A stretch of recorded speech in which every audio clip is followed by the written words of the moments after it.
So hey, what's up everybody? This is DeathGroundReviews, and it's another movie night with... Coryphaeus. Yes, Coryphaeus. And this time we've gone back in time to 1959.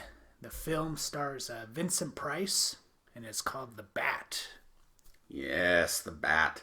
Actually, the fourth adaptation, the first was looks like, if I'm looking at this right, actually was a play, which makes sense in the way it was blocked. Uh-huh.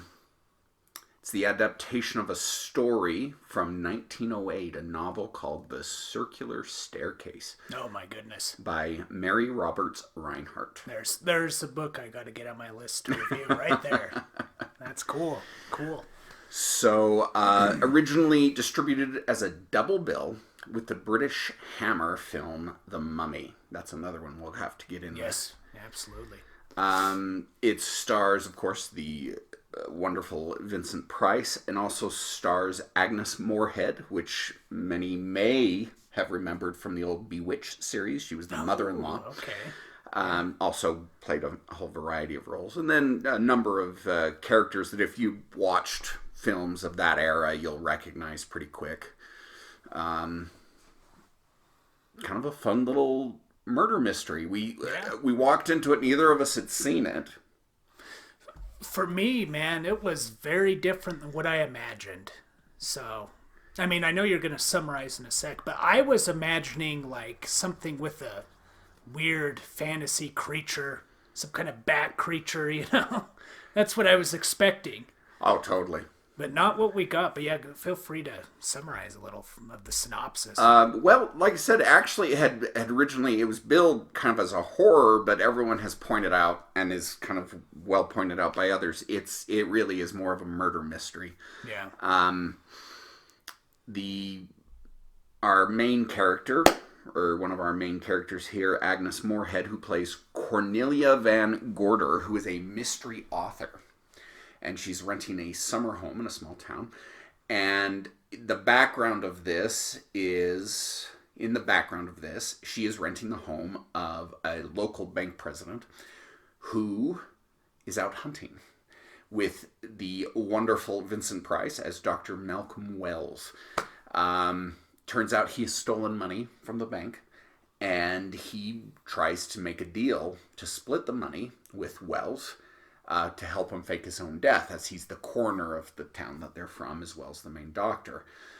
Spoiler alerts right now. We're just going to assume that either you've watched the movie, are going to turn off this for a moment and go watch the movie, or don't really care one way or the other, because we're just going to go through everything. By the way, this is in the public domain, so it is quite easy to find. We just watched it on YouTube. Oh, yeah. Good quality one, too. So, yeah, the picture was good quality, color. So it was originally in black and white, and then we saw one that was, I guess, colorized. Wasn't too bad. Sometimes those colorizations, they get weird. This one was okay. So anyways, spoiler alert warning. If you want to see it before you have seen this or listen to this, then I would go do it now. Actually, I thought it was a good one to watch. Oh, yeah, it's an hour and a half. Yeah, not too bad at all. Anyways, so the bank president tries to convince him to do this, basically saying, look, you'll either help me or I'm going to kill you. Well, at the same time as this is happening, it turns out there's a wildfire, and using the opportunity, Vincent Price, our dear Dr. Wells, takes the opportunity to go ahead and just kill the bank president, which is why you should always feel things out a little bit better before you try to get your accomplice in crime here. Anyways, they find the situation of the bank. They take one of the bank tellers, one of the people rising, much to the chagrin of his brand new and ever lovely wife. And the story basically goes on a situation with whodunit, with the weird background of a murderer called the Bat. Yes. who kills his victims by clawing their throats out. Kind of interesting. And he has no face, which is, I guess, best. Mm-hmm. If you're going to kill people, not to have a face. Yeah. Adds to the mystery quality of it, of course.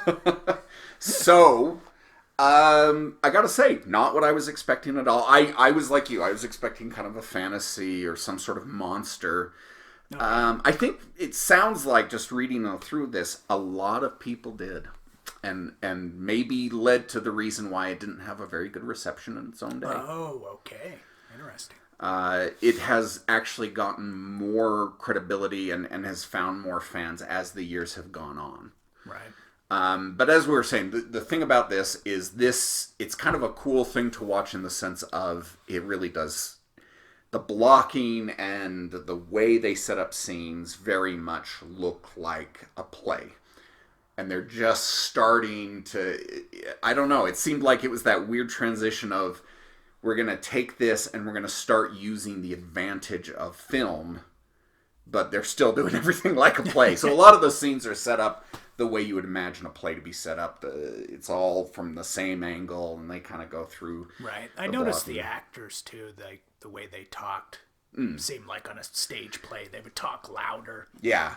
And there was a little bit of the melodrama aspect that you might expect from a mystery play of that. Just the way, I mean, Vincent Price kind of has that anyways, but Agnes Moorehead. She was the writer. Yes. Yeah. And her maid, what was her name? Lizzie, played by Lenita, I'm assuming. Yeah. Lenita Lane. Very character actor.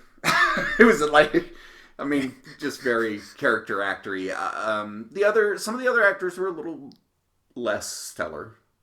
But the Gavin Gordon, who played the Lieutenant Anderson, who kind of is the local detective who's searching out this whole thing. Right. Agnes Moorehead and I thought Vincent Price all basically carried this. Absolutely. They just moved it and really made it work. Yeah, definitely. I liked the angle of having her as the mystery writer. You like that? Driving along. Yeah. Well, I mean, I like to write, but I just thought it was fun how she ends up kind of playing detective in a sense, using those skills she uses to create plots and characters, and she too is diving in, trying. And of course, it seems it served as a inspiration for her own writing. Yeah, she did try to use it as that within the storyline. Yeah. What stood out to you as you were watching it?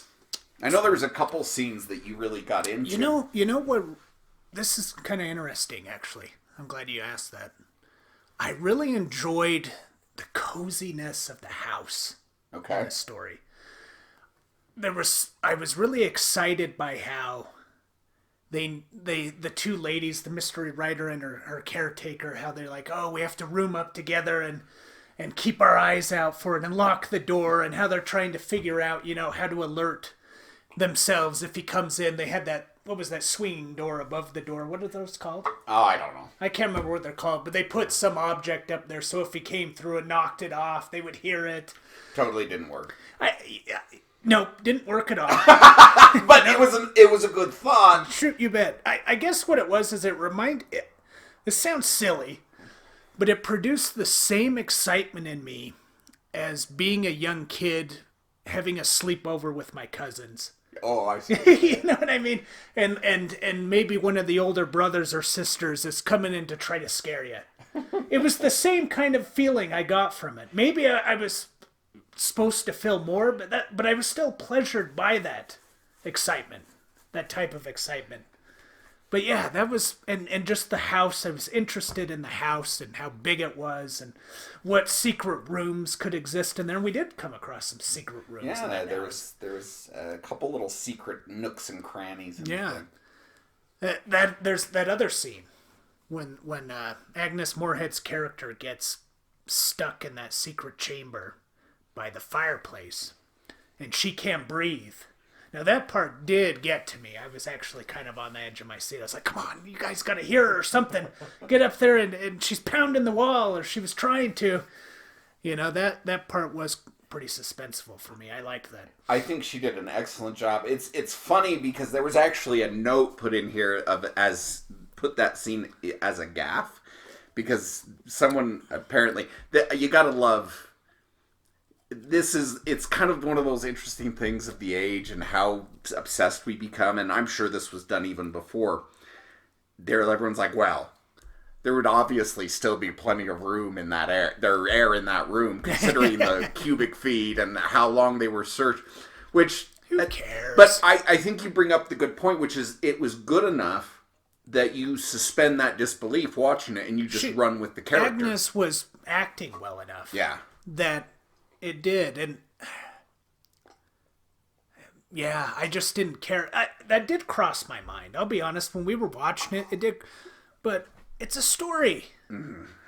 I'm not expecting perfect exact reality here, for heaven's sakes. Yeah.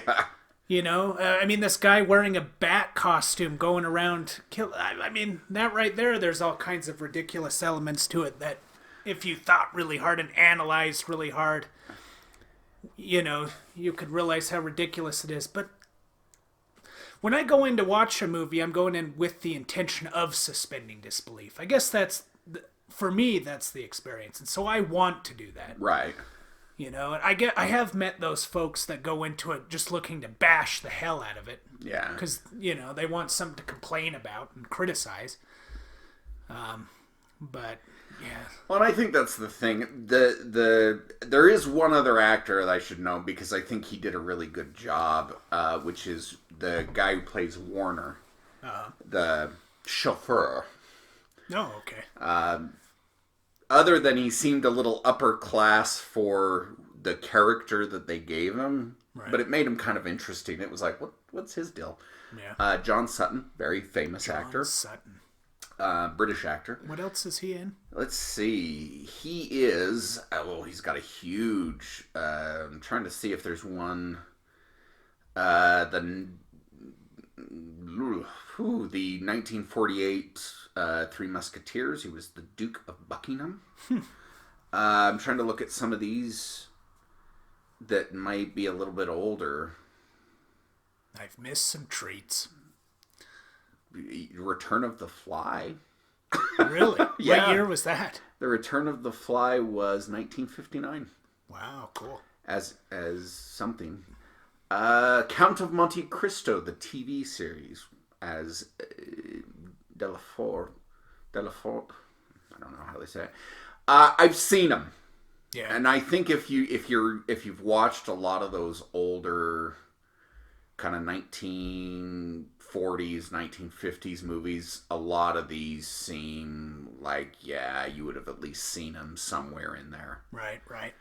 The Adventures of Robin Hood, uncredited as Richard's Knight, just some random little role, probably when he was just starting out. Anyways, right. I thought he did a good job, and this is an interesting point because they have three characters here that they really play with you. Okay, they've got the doctor. They've got the chauffeur, and they've got the lieutenant. And they really throw you a lot of red herrings. And they try to make it so you can't quite guess who the bat is. Right. I thought it was the doctor the whole time. Well, beyond the halfway point, I started going, okay, it's not him. Spoiler alert, Vincent Price dies. And yeah, I thought he was, because I was like, oh yeah, they're going to twist my heart, and this character I love, he's going to be the maniacal killer here. But he had already killed one person, in fairness. Yeah, exactly. In the beginning, he does kill the bank exec. But that's the great thing about Vincent Price. You still love him. You're like, oh, you lovable scamp. You mischievous you. But you're right. People. That does set it up in such a way that you think, this is it. And he's really the killer. But I actually did guess, but I have to admit, until about halfway through, I thought that both the doctor and the lieutenant were doing it.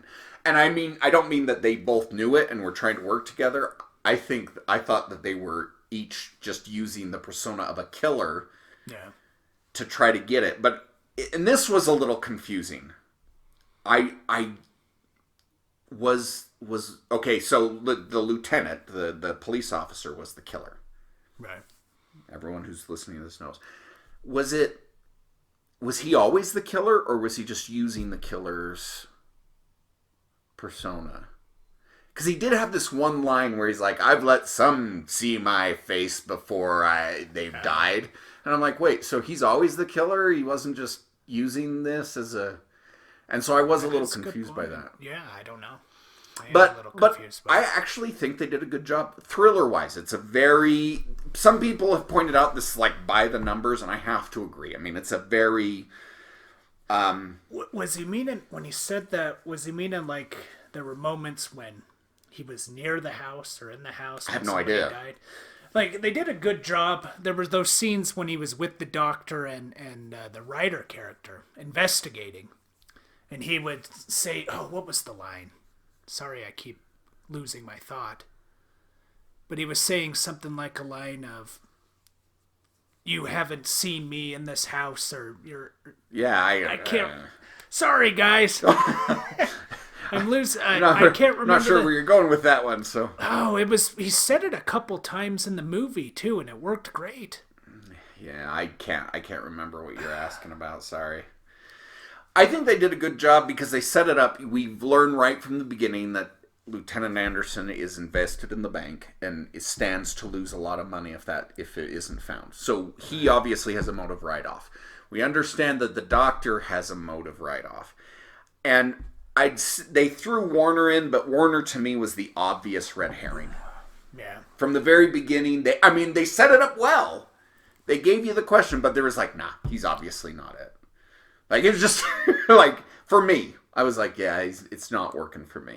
Right. But I did guess right off that Lieutenant Anderson was the one doing it. Although, there was one moment when they was walking that I was like, that looks like Vincent Price, just the way he was on his feet. But after about a little bit into it, you're right. It was just like, nah, it doesn't make sense for Vincent Price to be the one. I was still kind of thinking it was him when they had the cut on his neck. Yeah, and they did a good job with that. Little things because like one of them. She did hit the guy. The bag gets hit, and suddenly all the guys show up with wounds on that side of their head, and all of them have stories of why they have the wound there. So it is they.